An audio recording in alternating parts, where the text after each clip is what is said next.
Bueno, continuamos entonces con aparato digestivo.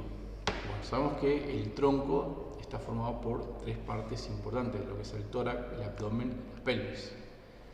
Entre el tórax y el abdomen, la limitación o uno de los reparos anatómicos es el diafragma. O sea, el diafragma indica hasta dónde llega el tórax y dónde inicia el abdomen. Luego los sacrocostales obviamente que van a estar revistiendo, ¿sí?, el tórax. Ahora bien, esto que vemos acá es lo que se denomina topografía abdominal. La topografía abdominal implica, ¿sí?, unas líneas imaginarias que dibujan cuadrantes en el abdomen y que permiten identificar debajo de esos cuadrantes diferentes tipos de órganos. Vamos a tener 9 cuadrantes, ¿sí?, que en la parte media vamos a tener la región epigástrica, región umbilical e hipogastrio. En las regiones laterales y superiores vamos a tener el hipocondrio, flancos y fosas ilíacas. Pero tenemos que explicar de dónde salen estas líneas, ¿sí? O sea, cómo llegamos a estas líneas. En primer lugar decimos que para que se produzca la topografía abdominal tenemos líneas imaginarias. Esas líneas imaginarias, ¿sí?, tenemos dos líneas verticales que son medio clavicular, porque salen del medio de la clavícula, y dos que son horizontales, subcostal e interespinosa. Entonces las líneas medio claviculares, ¿sí?, lo que van a hacer es dividirme en tres segmentos, ¿sí?, medio y laterales, y las líneas, ¿sí?, que son horizontales me van a generar una división en más cuadrantes. La línea superior, ¿sí?, que está en el plano subcostal, pasa por el reborde de la décima costilla. La línea horizontal que pasa inferiormente, que se denomina plano interespinoso, pasa por la espina ilíaca antero-inferior. Se llama espina ilíaca porque es parte del hueso ilíaco anterior e inferior, ¿sí? Podemos saber que tenemos una superior también. Este es el hueso ilíaco, ¿no? Muy bien, de esta manera estas líneas imaginarias me dividen en cuadrantes, ¿sí?, lo que es la región epigástrica, la región umbilical, ¿sí?, y la región púbica o hipogástrica. Luego tenemos obviamente los hipocondrios, ¿sí?, los flancos, y lo que sería la fosa ilíaca o ingle. Cuando nosotros vamos a ubicar a los diferentes elementos a nivel de topografía abdominal, vamos a tener en cuenta esta, ¿sí?, diapositiva. Y solamente esta diapositiva. Esta diapositiva yo la saqué, o sea, esta imagen la saqué de un libro que quizás después ustedes los conozcan, que se llama Argente Álvarez, ¿sí? Este libro se llama Argente Álvarez, es un libro de semiología justamente, así que todas las preguntas relacionadas con la ubicación de los elementos salen de acá, ¿sí?, y no de otro segmento, no de otro libro. Entonces todo lo que voy a preguntar de ubicación topográfica va a salir acá. Por ejemplo, en la región del epigastrio vemos que nosotros podemos encontrar el estómago, parte del hígado, ¿sí?, parte del páncreas e inclusive, ¿sí?, en el trasfondo la aorta. Por ejemplo, en el epicondrio izquierdo encontramos al hígado, a la vesícula biliar, parte del riñón e inclusive parte del colon, ¿sí?, que se llama ángulo hepático. Vamos a ver de qué se trata. Entonces todos los elementos que integran que se encuentran por debajo de estos cuadrantes que se formaron a partir de línea imaginaria, lo vamos a sacar solamente de esta diapositiva. Solamente de esta diapositiva. Muy bien. Arrancamos entonces con la continuación de la faringe, que era el esófago, ¿sí?, que unía justamente la faringe con el estómago. Es un conducto músculo membranoso. Fíjense que va a tener porciones a nivel cervical, torácico, va a pasar por el diafragma, ahí va a estar el hiato esofágico justamente, y va a tener una porción abdominal. Sabemos que tanto el orificio superior como inferior corresponde a un esfínter. De hecho, cuando habíamos visto deglución, vimos que teníamos este músculo que era el esfínter esofágico superior, ¿sí?, que era el músculo que de alguna forma, cuando se producía la fase faríngea, se relajaba para que los alimentos se dirijan hacia el esófago, mientras obviamente estaba cerrada el cartílago epiglático, la laringe. En la porción inferior vamos a tener otros esfínteres. Un esfínter es un músculo de tipo circular que regula el pasaje de elementos, en este caso obviamente de los alimentos, porque estamos hablando del esófago. Pero vamos a ver que tenemos varios esfínteres, inclusive vasculares. Está formado por músculo, fíjense que se encuentra por detrás de la tráquea, esto es importante, fíjense la tráquea, de hecho para estudiar muchas veces ¿sí? Las presiones que se encuentran en la tráquea, se colocan determinados tipos de catéter en el esófago y de esa forma medir análogamente las presiones internas. Decimos que mide aproximadamente unos 25 centímetros y tiene ciertos estrechamientos. Estrechamiento significa que se ve aplastado ¿sí? Por diferentes estructuras, como por ejemplo el cartílago cricoide o por ejemplo la aorta. Fíjense cómo la aorta se va apoyando, los bronquios, ¿sí? El mismo diafragma. ¿Ah? Entonces, tengamos presente esta cuestión porque son simplemente estrechamientos que se relacionan ¿sí? con el esófago. Miremos acá. Nosotros miramos por arriba a este corte, vemos que está aorta, tráquea y el esófago. O sea que teníamos aorta, tráquea y el esófago. Sin embargo, nosotros cortamos más abajo y vemos que el esófago está primero y por último la tráquea. Esto es importante porque después vamos a ver que en el diafragma nosotros tenemos 3 orificios, ¿sí? En el diafragma tenemos 3 orificios. Entonces, miramos así, yo hago un dibujo ejemplar. Un orificio central, uno posterior y otro lateral. El lateral, que es esto que está acá, esto es el diafragma, ¿no? Corresponde a la vena cava inferior, ¿sí? O sea, este orificio que está acá, yo lo representé, corresponde a la vena cava inferior. Esto que se encuentra acá es ya el orificio donde atraviesa el esófago. Ustedes recuerden, fíjense este nervio que viene por acá, según el esófago, y dije acá, este es el nervio vago, ¿sí? El décimo par craneal. Entonces por acá pasa el esófago con el nervio vago. Y si ustedes ven por detrás, ¿sí? Por detrás acá tenemos ¿sí? El orificio de la aorta que tiene el diafragma. Así que eso tenemos que saberlo ya desde ahora. El hiato esofágico es sumamente importante porque es un espacio, ¿sí? O sea, es un orificio del diafragma por donde da paso al esófago, ¿sí? Entonces, como se produce ese pasaje, ¿sí? del esófago, en esa parte el esófago está unido al diafragma por una vaina fibrosa, ¿sí? Que lo adhiere. O sea, es como que el esófago está adherido al diafragma. Entonces no puede despegarse. Eso hace que nosotros inspiramos, expiramos, favorezca ¿sí? también el pasaje de los alimentos, ¿sí? Muy bien. Y eso se puede herniar, o sea, eso se puede romper ¿sí? por diferentes mecanismos y se genera lo que se llama la hernia hiatal. La hernia hiatal es otra cosa que la salida ¿sí? de los componentes digestivos por el orificio del esófago que tiene el diafragma, justamente, este músculo. Recordemos que esto es tórax y acá tenemos obviamente ya el abdomen.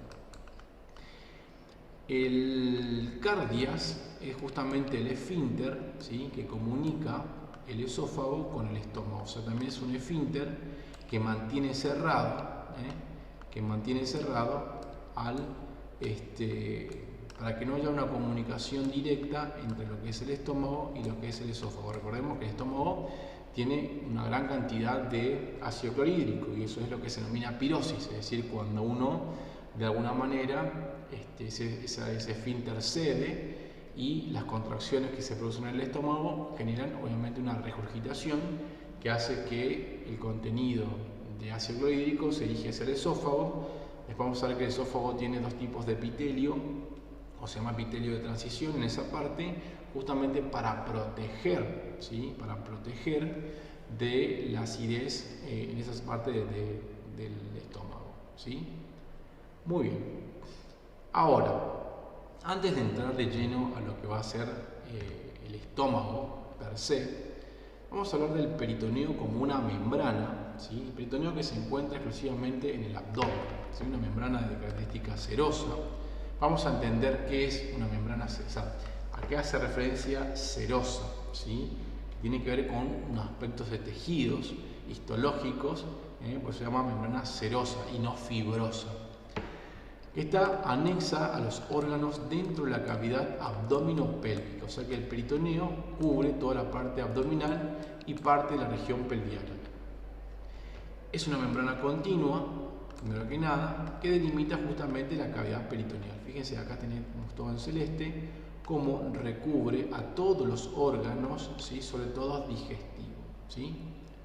Ahora bien, o sea, tenemos, fíjense, un piso supramesocólico, inframesocólico, vamos a ver que cólico hace referencia al colon, ¿sí? Y tenemos dos hojas que componen al peritoneo, una parietal y otra visceral, ¿sí? Hoja parietal o peritoneo parietal, hoja visceral o peritoneo visceral, ¿sí? Fíjense que la parietal está unido a la pared, ¿sí? De la cavidad abdominal y pélvica. La visceral, obviamente, que va a estar unida a los órganos, ¿sí? De la cavidad abdominal. Y en el medio, ¿sí? O sea, entre ambas hojas, van a estar lo que se denominan los repliegues membranosos, ¿sí? En donde van a estar los pedículos, o sea, el conjunto de vasos y nervios que pasan por el peritoneo. Esto es importante porque el peritoneo está muy vascularizado y está en contacto directo con la pared y con los órganos, ¿sí? Recuerden que varios microorganismos ingresan por ahí y la famosa peritonitis, ¿sí? Es otra cosa que inflamación de la membrana peritoneal, si no se atiende a tiempo, puede ser letal.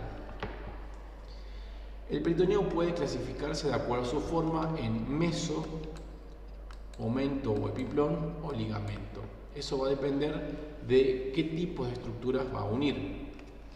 Decimos que el peritoneo va con el prefijo meso cuando, ¿sí? Lo que hacen es unir los repliegues peritoneales a la pared obviamente abdominal, de un segmento del tubo digestivo. Es decir, que lo que hace es unir un segmento del tubo digestivo a la pared abdominal. Por ejemplo, mesogastrio, ¿sí? Hace referencia al peritoneo que une el estómago a la pared. Mesoduodeno, que une el duodeno a la pared.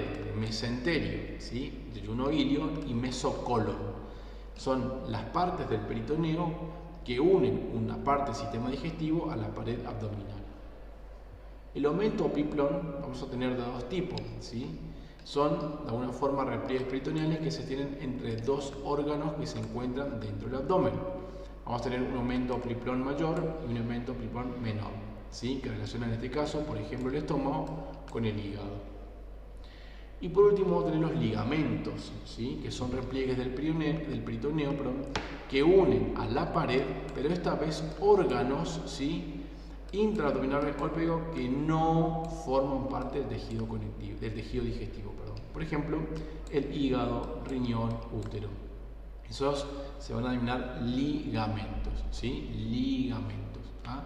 Vamos a ver después justamente acá el ligamento falciforme del hígado, ¿sí? Que también es muy importante en el ligamento redondo en la mujer, ¿sí? Que son, insisto, parte del peritoneo, pero que atienden a órganos que no se corresponden obviamente con el sistema digestivo. El hígado, ustedes recuerden que es una glándula anexa, ¿sí? Anexa al sistema digestivo. Como funciones del peritoneo decimos que obviamente sostienen los órganos, humidifican, permitiendo que las vísceras puedan desplazarse porque vamos a tener peritastimo en el medio, y permiten la reabsorción mediante los linfáticos que se encuentran en el pedículo nervioso de los líquidos en la parte interna. De hecho, ustedes van a ver después que el peritoneo es una de las herramientas que se utiliza, por ejemplo, en las diálisis, ¿sí? En los tipos de diálisis. Muy bien, entonces pasamos ahora a la parte gástrica o estómago. Sabemos que es un segmento dilatado, ¿sí? Está entre el esófago, ¿sí? Y el duodeno, y se ubica, diríamos, predominantemente, fíjense, en la región del hipocondrio, ¿sí? Ustedes recuerdan que teníamos cuadrantes, ¿sí? Esta es la región epigástrica, la región umbilical, la región hipogástrica, Y acá tenemos la región hipocóndrica, ¿sí? Tanto el lado derecho como izquierdo, los flancos y la fosa ilíaca, ¿sí? Fíjense que el estómago predomina, ¿sí? En esta zona, ¿sí? En lo que sería el hipocondrio del lado izquierdo. Presenta aproximadamente unos 25 centímetros de largo, ¿sí? Unos 12 centímetros de ancho y de adelante hacia atrás unos 9 centímetros, ¿sí? Tiene dos porciones importantes, ¿sí? Una porción vertical, ¿sí? Ascendente, y una porción horizontal o pilórica, sumamente importante. La porción descendente a su vez va a tener dos partes. Esto que está acá, que es el fundus gástrico, ¿sí? Recuerden que acá arriba solo tenemos el diafragma, ¿sí? Fundus gástrico. Y esto que está acá, que ya sería el cuerpo, ¿sí? Del estómago. Bueno, acá tengan presente que muchas veces acá tenemos el diafragma que se apoya sobre la parte estomacal y tenemos, ¿sí? El piso del corazón, o sea, la base, la cara, ¿cómo se dice? El ápice del corazón, diríamos en su base, que se va a... no es su base, ¿sí? Es la cara, diríamos, pulmonar del corazón que se apoya sobre el diafragma. Esto es importante porque mucha sintomatología gastrointestinal, digamos, muchos síndromes coronarios se pueden confundir con la sintomatología gastrointestinal. La porción pilórica, fíjense, es la que se une al duodeno, o sea, la parte del estómago que se va a unir al duodeno, a la parte intestino delgado, en lo que se denomina el surco duodeno-pilórico, ¿sí? O sea, estamos hablando de esto que está acá, ¿sí? Vamos a ver lo que es el píloro, que es de alguna forma similar al cardias, porque no deja de ser un esfínter que regula, ¿sí? Que regula el pasaje, esta vez del estómago hacia la parte intestinal. El cuerpo, el estómago, fíjense, o sea, esta parte, ¿sí? Va a tener para su estudio, desde un punto de vista de la configuración externa, una cara anterior y posterior. Recuerden que ahí finalizaba justamente el nervio vago, una curvatura menor, ¿sí? O borde derecho, ¿sí? Y una curvatura mayor o borde izquierdo. La curvatura menor, fíjense que va hacia la derecha, ¿sí? Y superiormente. La curvatura mayor es convexa, ¿sí? Y tiene tres segmentos, donde se encuentra, arranca en el fundus gástrico, la porción descendente del cuerpo, inclusive llega hasta la porción, ¿sí? Horizontal de la porción pilórica. Sabemos que tenemos dos orificios, uno superior, que es el cardias, y otro inferior, que es el píloro. El cardias, fíjense que es una válvula cardioesofágica, también se llama. Válvula significa que permite el pasaje en una sola dirección, ¿sí? Por eso es una válvula. Las válvulas están constituidas por, de alguna forma, dos membranas. En este caso hace que los alimentos permitan en esta dirección, pero las válvulas no permiten en la dirección contraria. Puede haber situaciones en las cuales el reflujo es muy intenso y leves, parte de lo que está la parte gástrica puede pasar hacia la parte del esófago. Pero justamente, ¿sí? Es una válvula este cardias, que está ubicada aproximadamente, ¿sí? A la altura de la 11ª vértebra torácica. Con respecto al píloro, fíjense que es una válvula pilórica, también es un esfínter y está ubicada un poco más abajo. Es lo que comunicaba, dijimos, el estómago con, diríamos, la porción del intestino delgado. El antro pilórico es la porción horizontal, fíjense, ¿sí? El antro pilórico, tenemos una imagen, fíjense, el antro pilórico, estamos acá en la porción vertical, ¿sí? del estómago. Este segmento presenta en su parte interna lo que se llama el canal egestor, ¿sí? Y es importante porque en esa zona se secreta la gastrina. La gastrina es una hormona que incrementa la motilidad gástrica, que estimula justamente la secreción de ácido clorhídrico. Entonces, de ahí su gran importancia el antro pilórico. Vemos acá justamente el repliegue de las mucosas. Vamos a ver después cómo está configurada la parte epitelial, ¿sí? Fíjense, acá tenemos lo que sería la parte del canal gástrico, ¿sí? Acá tenemos el píloro, ¿sí? Fíjense, el cardias como músculos circulares.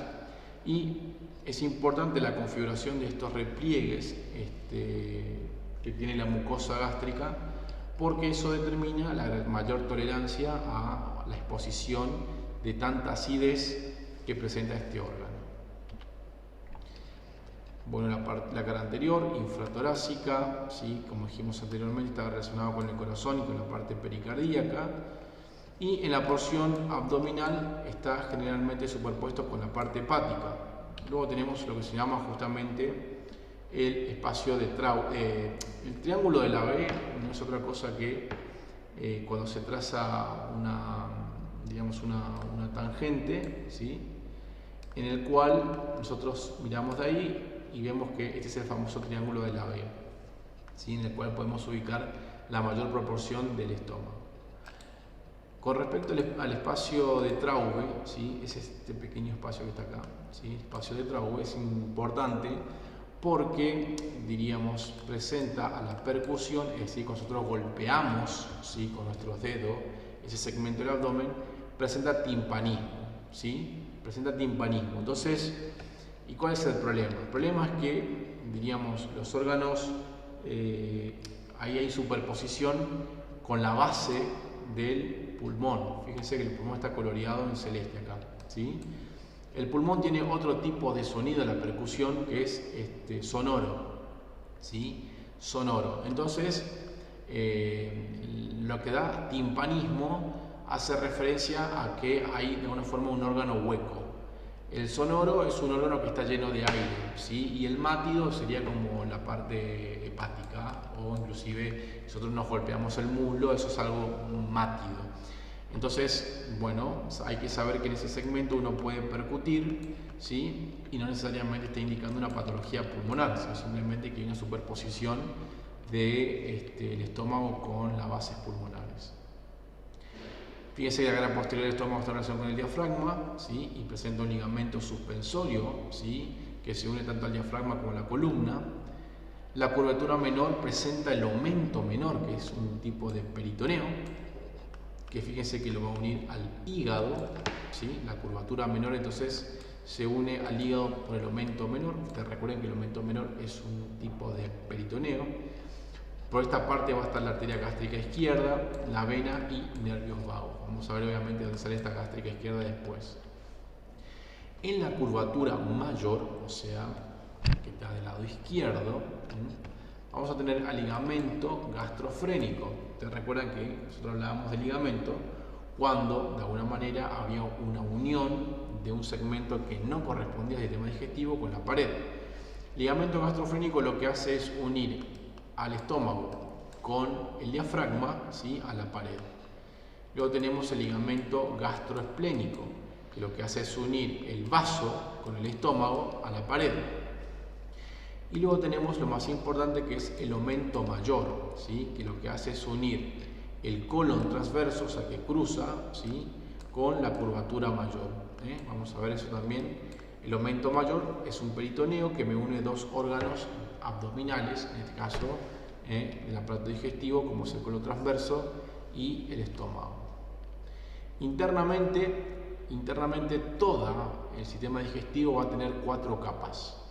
Entonces, todo el sistema digestivo va a tener 4 capas diríamos de ahora en más. Es decir, la que está más interna, nosotros vamos a hacer una figura después de esto. Es decir, lo que primero se ve, ¿sí? Es la mucosa. O sea, la mucosa es lo que está en contacto con los alimentos, para decirlo así. La submucosa sostiene a la mucosa. Después tenemos una capa muscular, ¿sí? Que tenemos diferentes tipos, o sea, es una musculatura de tipo lisa y que tiene diferentes direcciones, específicamente en el estómago. Podemos tener circular, longitudinal y oblicuo. Y la serosa, que ya sería lo que va a unirlo al peritoneo. O sea, la serosa en realidad ya es el peritoneo, ¿sí? Esa es la capa más superficial o externa que tienen los órganos intestinales. Recuerden que de ahora en más nosotros siempre cuando describamos algo del sistema digestivo vamos a encontrarnos con estas caras. La serosa peritoneal, como dijimos anteriormente, fíjense, lo que va a hacer es unirse tanto la cara anterior y posterior del estómago, hace referencia a la parte del peritoneo. La muscular, como les dije anteriormente, fíjense que tenemos fibras circulares, longitudinales, ¿sí? E oblicuas. La mucosa es un tejido celular laxo, ¿sí? Vamos a ver que cuando hablamos del laxo hacemos referencia a que hay un gran predominio de sustancias intermedias sobre las células.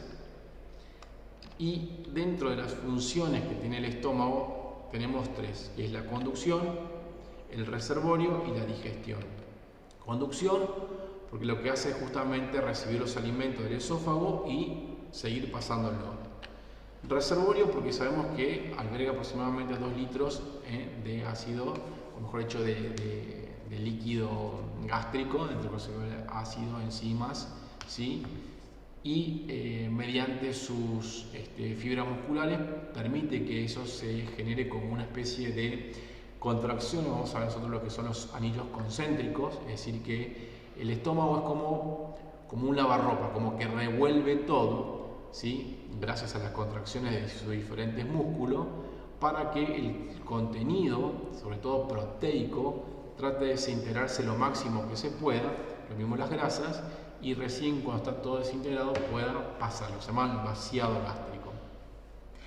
Y la digestión en sí misma, que a partir de la gastrina lo que hace es la gastrina estimular justamente la salida de ácido clorhídrico. El ácido clorhídrico lo que va a hacer es estimular la activación del pepsinógeno en pepsina, y la pepsina lo que va a hacer es degradar en pequeñas moléculas sobre todo a las proteínas, ¿sí? En peptonas y demás.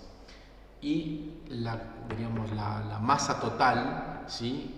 De lo que queda de esa mezcla de enzimas digestivas es lo que se denomina quimo, que no es otra cosa que los alimentos prácticamente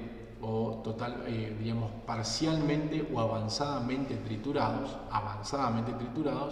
que van a pasar posteriormente al intestino delgado. Bueno, muchas gracias.